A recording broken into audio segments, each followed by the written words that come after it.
Bem, boa noite a todos. Estamos aqui novamente para dar sequência à série Isolamento Anatômico AMC, hoje no episódio 11 da primeira temporada. E hoje nós teremos aqui uma celebridade, o professor Rodrigo Mota, da Universidade Federal Fluminense, do Departamento de Morfologia, que vai conversar conosco sobre características anatômicas e fisiológicas da placa fisária. Boa noite, professor Rodrigo. Boa noite, professor Calazóia. Boa noite, turma. Demais colegas aí, Igor, Pedro, Jean, não sei quem, não estou vendo quem está na sala aí, mas boa noite a todos aí, os alunos, tá? Vamos começar essa palestrazinha. Vou falar um pouquinho sobre as características anatômicas e fisiológicas da placa fisária. É um tema que a gente também não tem muito não fala muito da anatomia, fala talvez um pouquinho mais na histologia, mas é um tema bastante interessante para a gente entender algumas patologias que envolvem o sistema esquelético, né? Então a gente vai falar um pouquinho sobre as características da anatomia, um pouquinho da parte histológica e depois vamos falar alguns exemplos de doença, acometimentos que podem incluir a placa fisária. Bom, acho que quando a gente fala em placa fisária inicialmente, o que vem na cabeça é a formação do esqueleto a partir de um molde cartilaginoso. Então esse tipo de formação óssea a gente chama de ossificação endocondral, né? E a partir dessa ossificação endocondral, a gente tem primeiro uma formação mesenquimatosa, depois um molde cartilaginoso, depois desse molde cartilaginoso, sempre no estímulo de... esse termo, que é essa VEGF, quer dizer, Vascular Endothelial Growth Factor, né? Quer dizer, um fator de crescimento de formação endotelial que provém de endotélio, e estimula uma neoangiogênese, estimula uma invasão vascular nesse molde cartilaginoso. Que esse molde cartilaginoso ele passa a ser invadido por brotos vasculares, né, que começa a diferenciar o tecido cartilaginoso e formando aqui centros de ossificação. Então, inicialmente, essa ossificação a partir de molde cartilaginoso se faz por invasão vascular. A princípio, na parte central, em que a gente tem a formação de um centro primário de ossificação, e em seguida, aqui na setinha aqui no meu mouse, a invasão das epífises, que vão formar aqui os centros secundários de ossificação. Com a continuidade da formação óssea, da ossificação endocondral, resta uma região entre o centro secundário e o centro primário de ossificação, e essa região aqui, que a gente atribui o nome de metáfise, né? Ela é responsável, ela fica mantida por mais tempo e ela é responsável pelo crescimento longitudinal do osso. À medida que vai se formando o osso, vai depositando da metáfise, vai depositando, e ele vai crescendo longitudinalmente. Então, essa placa de crescimento, ou placa fisária, ou fise, ou cartilagem de crescimento, ela é o remanescente de um molde cartilaginoso da ossificação endocondral e ela passa a ser responsável pelo crescimento em longitude do osso, já que a latitude do osso ela é formada, ela é atribuída ao crescimento da latitude pelo periósteo e pelo endósteo. Então, na verdade, essa parte a gente chama de parte vascular da formação. A parte avascular é quando ainda tem só o molde cartilaginoso, e o remanescente é essa placa de crescimento ou placa fisária ou fise. Vale lembrar alguns pontos interessantes, importantes, né? Esse tipo de ossificação endocondral, que a gente vai falar da fise, né? Então inclui sempre os ossos que estão incluídos em ossificação endocondral, ela é encontrada onde? Né? Eu tenho a ossificação endocondral não só em ossos longos, eu tenho também, como por exemplo ali no ilíaco, ossificação endocondral, eu tenho vários ossos pequenos, tenho incursão endocondral também, e eu tenho ossificação intramembranosa, que é outro tipo de ossificação, em que eu não tenho a cartilagem de crescimento, ela é crescimento sempre a partir da membrana. Eu tenho na calvária, em alguns ossos da face, né? E eu tenho ossificação endocondral na região da base do crânio e do meio da face, tá? Da medioface. Essa é muito importante, a gente vai daqui a pouquinho, porque em alguns tipos de nanismo, alguns tipos de displasia óssea, você percebe muito bem que o crânio tem desenvolvimento e a parte central da face não tem. A parte do forame magro também não tem desenvolvimento, também endocondral. Então, alguns tipos, mais como, por exemplo, que é a acondroplasia, você tem uma alteração de formato de crescimento na base do crânio, nos ossos da média face, no forame magro. Isso pode trazer várias repercussões, como a apneia do sono, como distúrbios compressivos no bulbo e assim por diante. Tá? Então, muito interessante esse slidezinho, mostrando que a maioria das pessoas acha que o crânio é todo intramembranoso e o osso longo não é. Isso não é verdade, tá? A parte da média face e a parte da base do crânio tem formação de ossificação intramembranosa, endocondral, desculpa. Por outro lado, também a clavícula, ela tem ossificação intramembranosa. Apesar de ter um aspecto de osso longo, tudo, ela tem ossificação intramembranosa.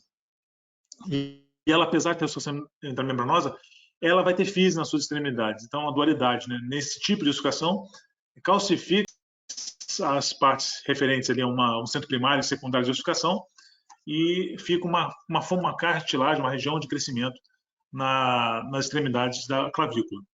Existe uma doença óssea que chama displasia cleidocranial, cleido de clavícula, cranial, em que esses indivíduos têm uma deficiência de ossificação intramembranosa. Então, é muito comum esses indivíduos terem a persistência da fontanela, vulgo moleira, né, mostrando que não tem ossificação da membrana, e esses indivíduos não têm clavícula, tá, que faz uma alteração muito grande de contorno estético e funcional dos ombros também. Tá? Lembrando que o ombro é ligado ao esqueleto axial pela clavícula na sua articulação com o externo. Então, esse slide é muito interessante de várias coisas. É interessante a gente ver defeitos da ossificação intramembranosa, como a displasia cleidocranial, e para a gente entender também que ossos do crânio da face podem estar relacionados a defeitos de ossificação endocondral. Bom, a imagem, sempre que a gente avalia a cartilagem de crescimento, a epífise, são imagens indiretas. Na verdade, o que a gente percebe aqui nessa slide, por exemplo, é que, por exemplo, no quadril, eu tenho ali a cabeça do fêmur, e aqui eu tenho um espaço, né, uma solução de continuidade, separando o resto do fêmur proximal. Aqui eu tenho os 3 ossos do osso da bacia, osso do quadril, separados, o ilíaco, separado aqui do isco, separado do púbis, está aqui na frente, tá vendo a separação deles, mostrando que são 3 ossos formados de ossificação endocondral, mas em que em determinado momento os 3 vão se juntar para formar um osso único, que a gente chama de osso do quadril. E também por sinais indiretos, a gente observa aqui, por exemplo, no caso aqui, olha, uma má formação. Você percebe que o acetábulo, o ilho bem formado, aqui um acetábulo raso, a cabeça fora da posição, seja a diferença até do crescimento do núcleo de ossificação. Então, isso aqui é um sinal indireto de uma luxação congênita do quadril, um quadril deslocado de forma congênita. Tá? Aqui a gente observa um raio-x da mão e a gente percebe que as falanges, a fise, e mostrando que a fise, muitas vezes, a cartilagem de crescimento, pode existir só numa extremidade, só do osso. Como, por exemplo, aqui, olha, nas falanges, ela é sempre proximal, nos metacarpos ela é sempre distal. Então, a anatomia da fise, ela acontece também de formar um centro único secundário e um centro primário maior que inclui uma das epífises. É o caso, por exemplo, das falanges dos metacarpos. Aqui a gente observa aqui embaixo, olha, que eu percebo alguns ossos do carpo formados, outros ainda não. Então, tem aqui o pisiforme, o capitato, mas eu não tenho informação do escafoide, do semilunar, eu não tenho fileira proximal visível ainda, tá? E a gente vê depois que isso vai ser um sinal importante a gente usar para reconhecimento de idade óssea através de radiografias do punho da mão. Aqui, olha, no cotovelo a gente vê também, olha, a fise da cabeça do rádio, a formação do olécrano, o epicôndilo formado separado. Então, a gente também tem uma avaliação importante a partir desses dados, mas são sempre dados indiretos. O único exame radiológico que consigo ver a fise é a ressonância nuclear magnética, em que eu consigo enxergar ali a cartilagem, que não tem necessidade radiológica para eu poder ver em radiografias ou em tomografias, mas eu consigo, na ressonância, analisar bem a morfologia da anatomia da fise. Bom, então, como ela é responsável pelo crescimento, a gente tem uma previsão, então, de crescimento a partir da sua avaliação. Então, quando eu avalio a fise, eu tenho uma ideia, obviamente, do quanto o indivíduo vai crescer, se ele vai crescer, o quanto vai crescer, assim por diante. Então, a gente consegue estabelecer padrões de acompanhamento, né, de idade óssea, de qual a previsão da altura final, qual é a previsão de tamanho de um membro, de um osso, assim por diante. Né? Então, tem vários sistemas, até eu botei aqui um aplicativo, né, que chama-se Multiplier, tem para Samsung, tem para outra plataforma, Apple, tudo mais, que você tem ali como jogando uma idade ou avaliando uma idade, um número que chama número multiplicador, né, chama de Multiplier, essa técnica, você consegue multiplicar, por exemplo, 3 anos e 5 meses, você multiplica o tamanho do membro por 3 anos e 5 meses, por 2,130, você encontra o tamanho final do membro inferior. Então, você consegue tentar ver. Isso é muito importante para a gente ter uma ideia quando um paciente chega para a gente com uma história de baixa estatura ou com o tamanho de uma perna diferente da outra, a gente consegue ter uma previsibilidade do quanto aquela diferença vai vai ser encontrada no final do crescimento. Então, a gente tem aqui algumas bem interessantes, né? Você tem aqui a formação dessas cartilagens, primeiro, né? Ela é pré-natal, quando é que ela se forma, 3 a 4 meses ela aparece, né? As cartilagens de crescimento, ou então os ossos aparecem, e depois cada um vai ter os seus fechamentos também de acordo com a idade de cada um. E a partir desse dado, né, do surgimento delas ou do fechamento delas, a gente consegue, através de análise, atribuir uma idade óssea. Então, se eu quero analisar se uma criança tem ou não retardo de crescimento, eu posso avaliar pelo perfil de formação dos ossos em geral. De uma maneira mais prática, se convencionou, né, a partir da análise de um gráfico, que pelo punho e pela mão, essa comparação, essa análise seria mais fidedigna, tá? Teria mais especificidade, né? Então, você tem, a partir disso, o Greulich e Pyle, 2 autores, criaram atlas, que é esse atlas de esqueletos de movimento da mão e do punho, e eles criaram esses atlas fazendo, obviamente, avaliação estatística, né, de formação dos ossos do carpo, radiostal, unidistal, carpo, metacarpos e falanges. Eles fizeram uma avaliação estatística de cada faixa etária, como estaria a formação naquela faixa etária. Então, se você compara... Bom, falando um pouco especificamente sobre a anatomia da física, quando a gente analisa a física de maneira geral, a gente analisa sempre a partir da epífise, né?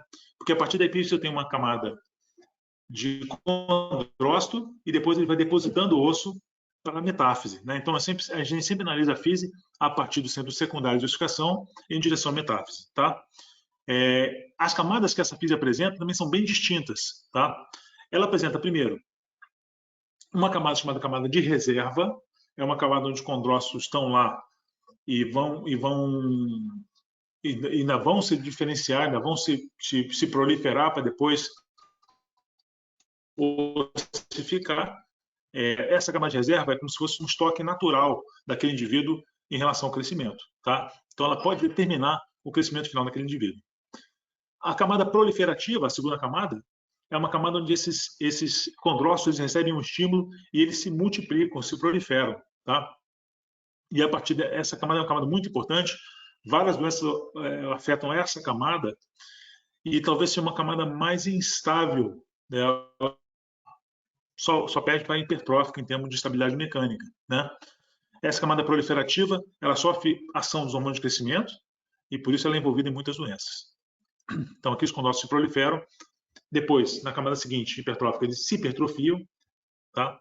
E depois eu tenho uma zona chamada zona de ossificação, tá? Essa zona de ossificação, normalmente ela é dividida em esponjosa primária e secundária, pela invasão vascular ou não, mas essa camada é uma camada onde você já encontra o osso trabecular, né? Um osso esponjoso, que caracteriza essa região. Então, aqui, trabecular bone, né? Mostrando que essa região você encontra um osso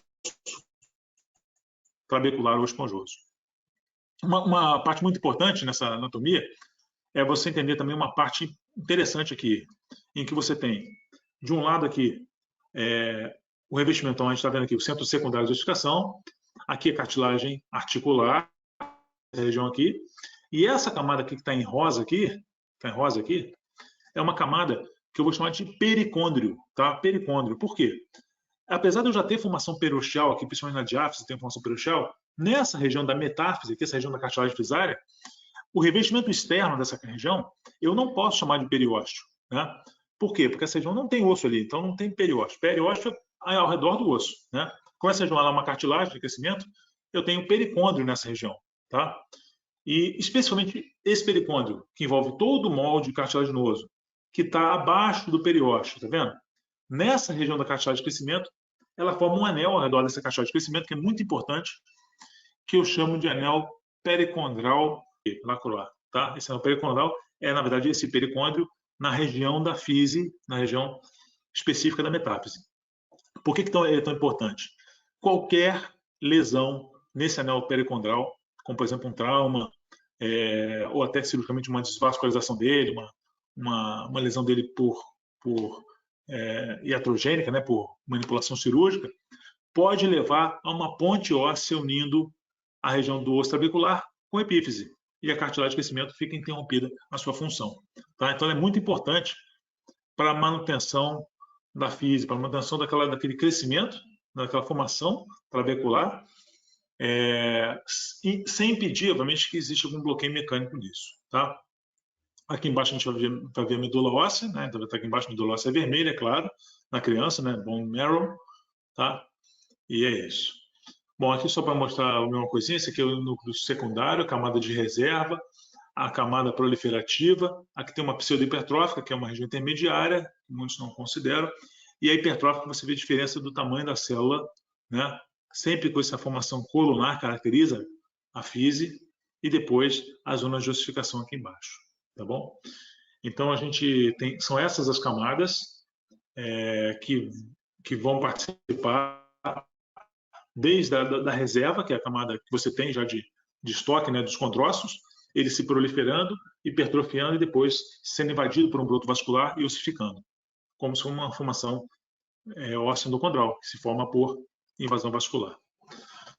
Bom, para a gente entender um pouquinho melhor essa anatomia da placa fisária, a placa de crescimento, né, a gente vai tentar reproduzir aqui algumas doenças, mostrar algumas doenças que podem afetar aqui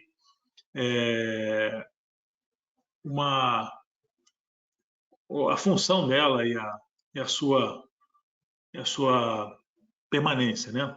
Então, aqui mostrando aqui na região da placa fisária, né? Então, nós temos uma camada proliferativa, hipertrófica, reserva, né? Desculpa, proliferativa e hipertrófica, a camada de ossificação e depois a diáfise, né? A camada de reserva, então, tipicamente a manutenção disso, então, uma baixa tensão de oxigênio, aí você tem uma camada que você tem uma atividade metabólica baixa. Algumas doenças atuam sobre essa camada de reserva, né? Então, é uma malformação que vem na origem da formação desses condrócitos, tá? Em seguida, tem a zona proliferativa. Nessa zona, onde atua principalmente aqui o hormônio do crescimento, os condrócitos se proliferam, né, por estímulo do hormônio do crescimento. Você tem crescimento longitudinal dos condrócitos. Você tem uma alta tensão de oxigênio nessa região, sem calcificação, tá? Então, nessa região, por exemplo, acontecem, por exemplo, acondroplasia, gigantismo, exostose múltipla hereditária, que é uma calcificação hereditária que envolve a cartilagem de crescimento, a zona proliferativa, afeta crescimento, afeta a angulação do osso. Na camada hipertrófica, né, a gente tem aqui diferença por duas camadas, de maturação e hipertrofia, e a zona de calcificação primária, você teria, então, o crescimento do condrócito, a hipertrofia, como o nome diz, né, e o início da calcificação nessa zona de calcificação provisória, tá?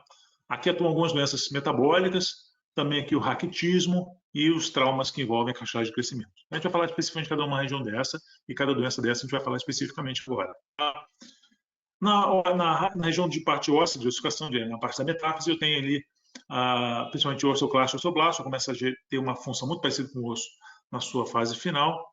E você tem algumas doenças importantes aqui, como, por exemplo, fraturas metafisárias, que acontecem principalmente em trauma, queda de altura, ou então por maltrato, como está mostrando aqui, e também algumas doenças, como por exemplo a osteomielite, a infecção que aproveitam aquele finalzinho do broto vascular para depositar nessa região, tá? Vamos falar especificamente de cada uma dessas regiões aqui, sempre essa. Vamos lá. Na zona de reserva, então essa primeira zona aqui, zona de reserva, então eu tenho a reserva dos condrócitos, né? Então é o teu estoque de condrócitos. Então essas malformações que envolvem a formação desse condrócito a partir, a gente chama de condrogênese, né, que forma um molde cartilaginoso, começa a acontecer algumas doenças. Então, uma doença muito primitiva no desenvolvimento embrionário, né, já visto aqui, antes de você ter a ossificação de um molde cartilaginoso, você tem a formação do próprio molde cartilaginoso, a gente chama de condrogênese, né? A osteogênese, a partir de molde cartilaginoso, é bem mais tardio do que isso, né? Então, as doenças que podem afetar esse molde cartilaginoso, como por exemplo a doença de Gaucher, essa doença é uma doença que você tem, o indivíduo tem uma dificuldade de eliminar um tipo de gordura específico, né, por ausência de uma enzima, e isso afeta várias funções do sistema nervoso central, né, que é muito comum as ciências terem. Tem 3 tipos dessa doença, mas o tipo 3 é um tipo que afeta bastante a parte neurológica. Você tem alguns órgãos aumentados, por exemplo, o fígado e o baço aumentados, é muito típico esse tipo de fenótipo, né, do abdômen globoso, o baço e o fígado muito aumentados. Você tem uma alteração de medula óssea vermelha, então você tem anemia, trombocitopenia, quer dizer, as células sanguíneas, leucócitos, hemácias, não tem a sua formação adequada, então você tem a diminuição dessas células no sangue. E você tem algumas alterações também de vascularização, como, por exemplo, osteonecrose da cabeça do fêmur e necrose em várias regiões. Tá? Aqui um sinal bem típico, né, que chama Erlenmeyer-Flask, que é o flasco Erlenmeyer, vou mostrar daqui a pouquinho. Fragmentação, deformidades e baixa estatura também são muito comuns nessas crianças. Vê nessa foto aqui, a criança tem uma cifose, uma deformidade em coluna vertebral, ela tem deformidade em genovalgo, né, deformidade angular do fêmur. A gente vê típico aí, um sinal que é bem característico de necrose do fêmur depois de ossificação, que é Erlenmeyer-Flask, é o nome disso, né, que é o sinal, a semelhança ao flasco Erlenmeyer, né, daí esse nome desse sinal. E a característica da doença de Gaucher. Então, uma formação muito primitiva. Essa criança, desde o primórdio, ela não tem a eliminação desse tipo de gordura e, por isso, ela faz a osteonecrose por infiltração da medula óssea vermelha. Tem algumas características também, a criança, fenótipo da doença, o abdômen globoso, e esse aqui é um tratamento enzimático que está sendo proposto recentemente. A criança aí, o benefício que traz, né, quando a criança possui enzima, mesmo em etapa um pouco mais tardia, ele consegue reverter muitas alterações, muitos efeitos que a doença pode trazer. Bom, a displasia diastrófica também é uma doença que ela é rara também. Ela também afeta a camada de reserva da fise. Ela é autossômica recessiva, então ela tem uma frequência baixa. Os membros são curtos, tem deformidade nos pés, a gente chama de pé torto congênito, né? Os polegares são abduzidos, né? É bem típico. Normalmente defeitos de face, de média face, né? De face média, como por exemplo o palato fendido, né? Orelha em couve-flor, né? Que é tipo orelha que é muito comum você encontrar de lutador, né? Aquela orelha em couve-flor, por uma displasia da cartilagem e ali naquela região, são sinais muito comuns. Ocasionalmente você vê ali várias deformidades. Aí você vê a contratura inflex, que é muito comum, os membros curtos, né? E muitas vezes com deformidades angulares.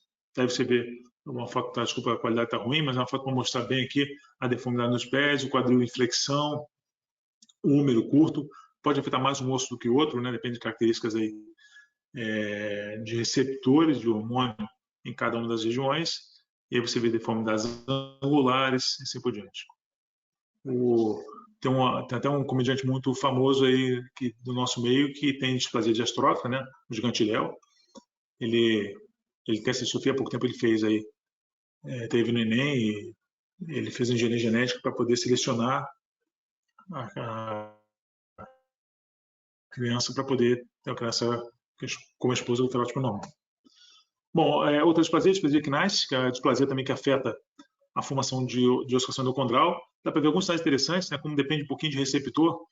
Você vê que a criança tem os membros longos, o tronco bem curto, tá vendo? Com deformidade, aqui uma cifose, uma lordose exagerada, o húmero mais curto em relação ao antebraço, né?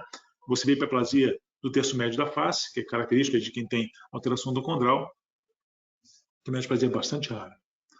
Bom, na camada proliferativa são encontrados os tipos mais comuns de defeito de formação da placa fisária. Tá?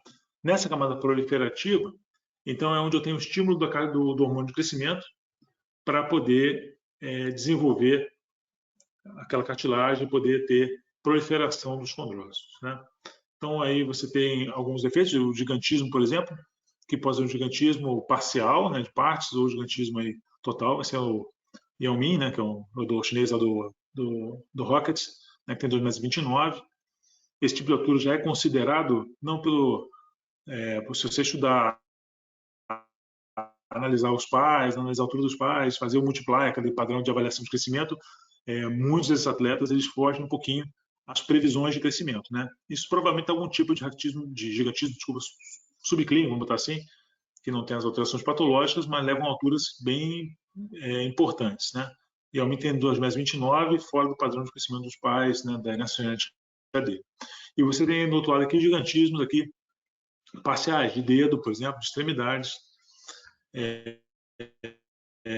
Aqui é um tipo aberrante, que é raro de acontecer, mas você tem esse tipo de também em algumas doenças, como doença de Proteus, e assim por diante. Tem várias doenças que podem causar esse tipo de alteração de gigantismo localizado, só numa extremidade ou em duas extremidades.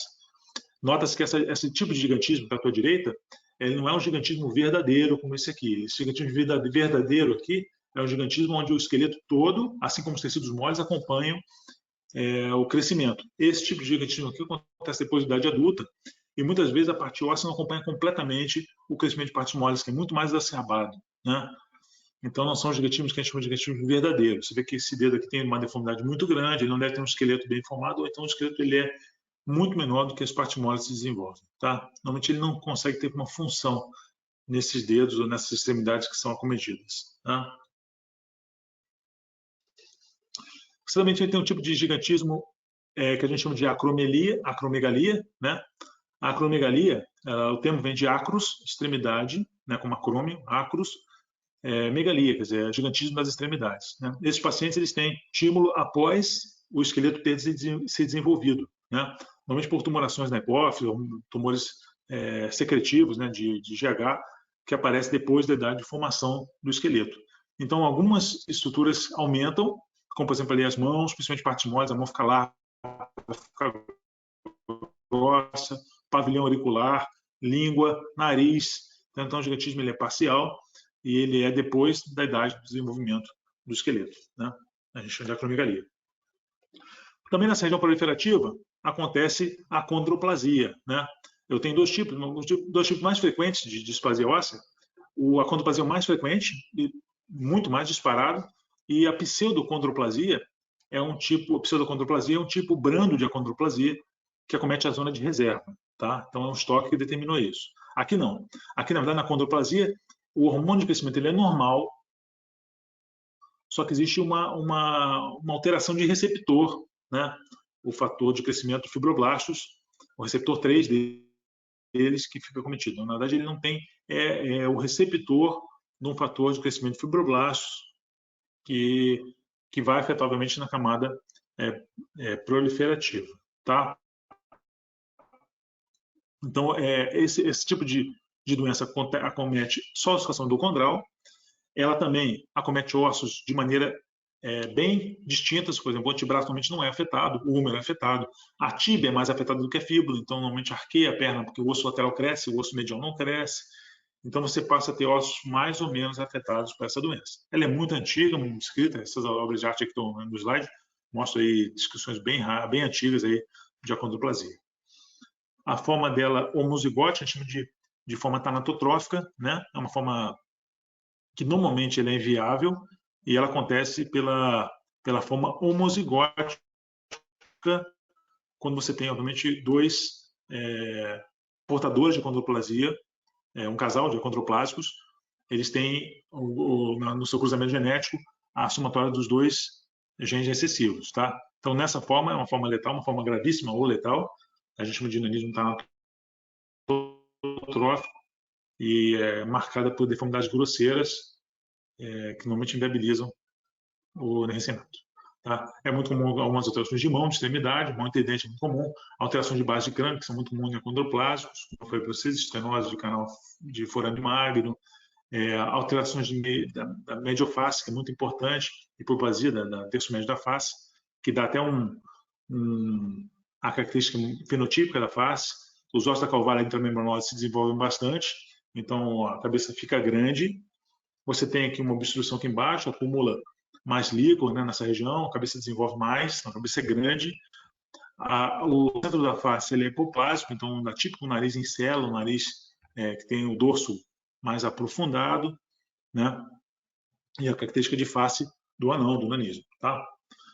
Eles também têm, então, membros superiores, o húmero acometido, o fêmur acometido, a tíbia acometida, e você vê que tem um encurtamento grande de pessoas aqui da musculatura flexora do quadril, né? Isso aí só para você ter uma ideia da radiografia desses pacientes acondroplásicos, um paciente meu. Você tem aqui a fise, ela é alargada, quer dizer, você tem estímulo periosteal e endosteal, mas você não tem crescimento, baixa estatura, tá vendo? Nesse tipo específico aqui, você tem deformidade da tíbia e da fíbula, fazendo deformidade em valgo do joelho, né? O joelho aqui para dentro, apontando para dentro. Mas o mais comum é o inverso, é o joelho arqueado para fora, né?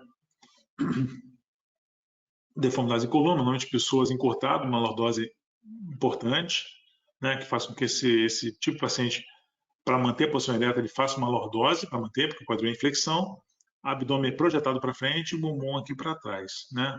Também dá uma característica importante no exame clínico desses pacientes.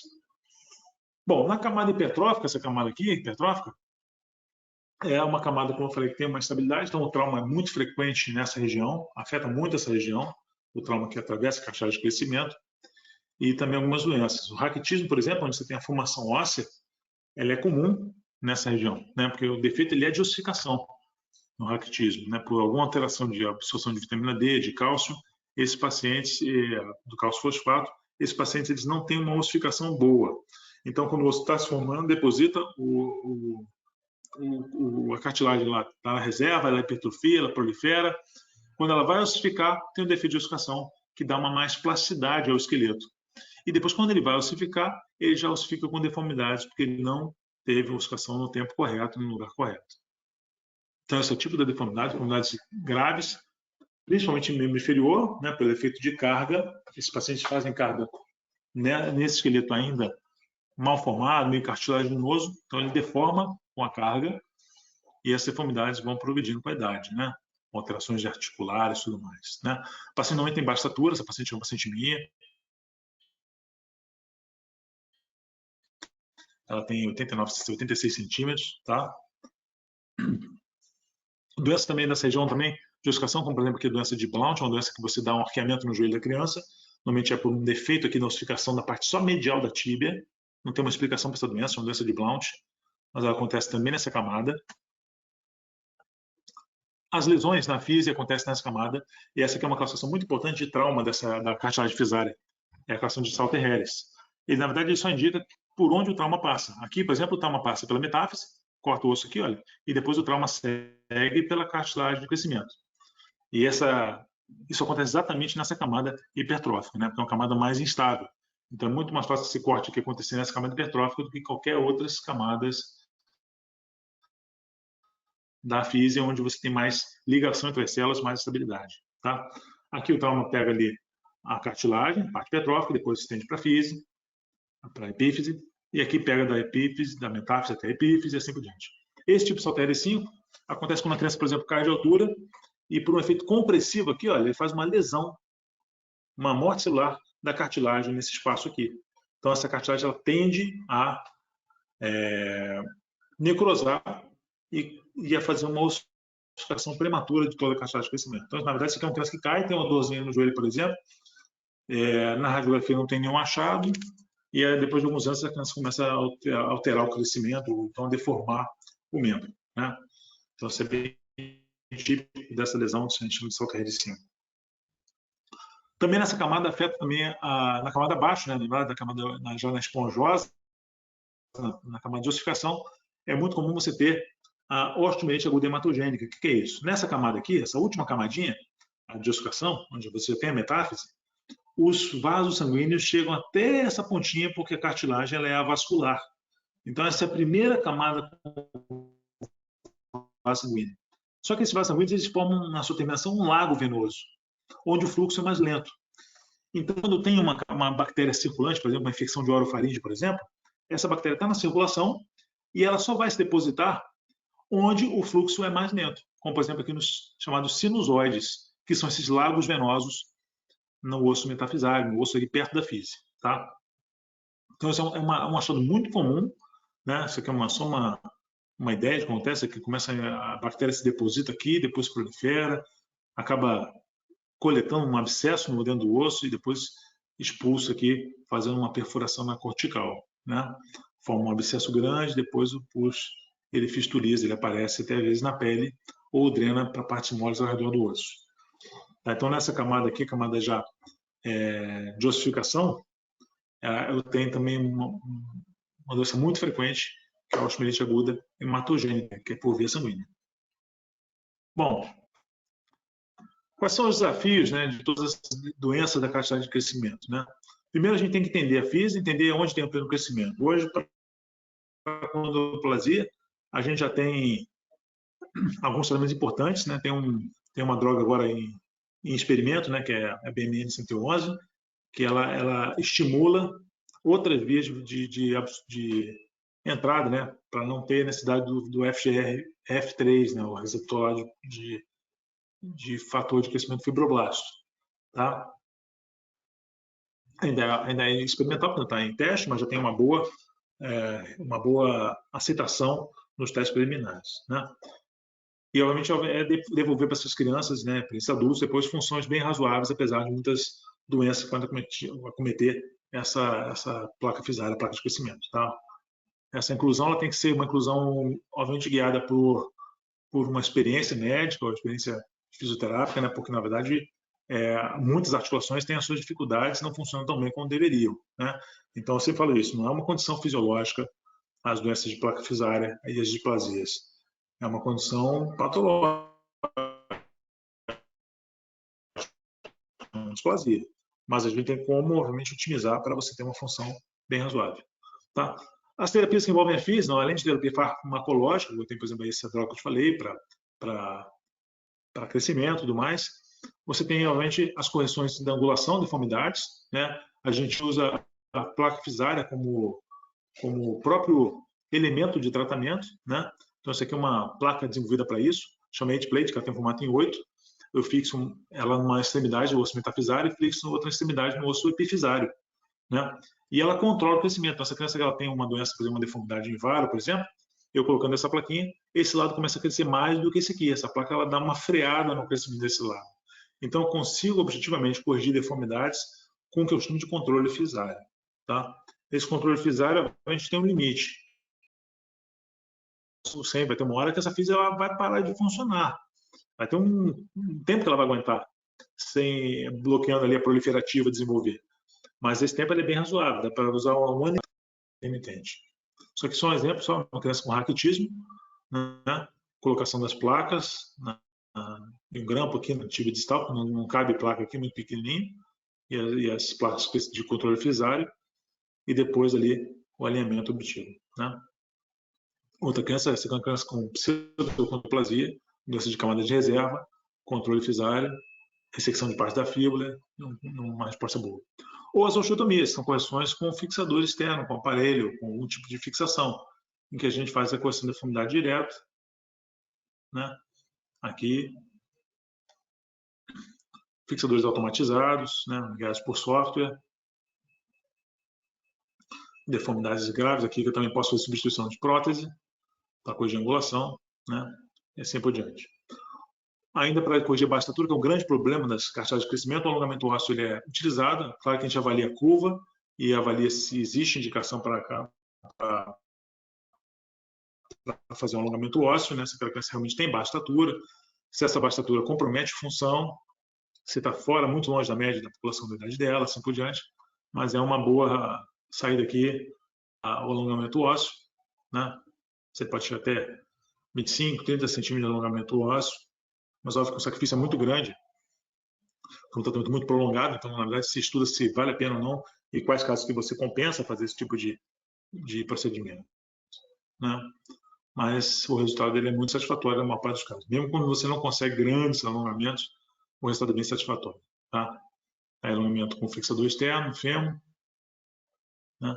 O alongamento obtido, esse osso ossificando por tração longitudinal de cerca de 1 milímetro por dia, depois o osso todo ossificado, com comprimento bem razoável. A maior parte dessas displasias obedece a padrões. Você vê que algumas displasias têm tórax longo, tórax curto, membro longo, membro curto, né? Totalmente, esse tipo de tratamento ele é indicado para pacientes que têm baixa estatura e são displasias que eu chamo de rizomélicos, né? Os rizomélicos são, como a condroplasia, os membros são curtos. Aí, a paciente que a gente mostrou, a metose que ela fez, depois fez na tíbia, acho que foram 16 centímetros total. Esse aqui é um aluno da UF, né? Que é um pseudocondroplásico, né? Que a gente circula lá entre a gente e ninguém nota. Ele fez primeiro a tíbia, 6 centímetros, depois fez o alongamento do fêmur, 10 centímetros, 16 centímetros. Hoje ele tem 1,50 m e pouco, 1,53 m. E uma estrutura razoável, ele é baixo, obviamente, mas ele tinha 1,88 e tinha umas alterações de angulação que foram corrigidas na técnica também. Aí já temos alongamentos aí com haste também do ar, com haste guiada por esse controle remoto, né, para fazer um alongamento ósseo. Tem sido usado muito com caráter estético, né? Alongamentos ósseos com essas hastes. Né? E é isso.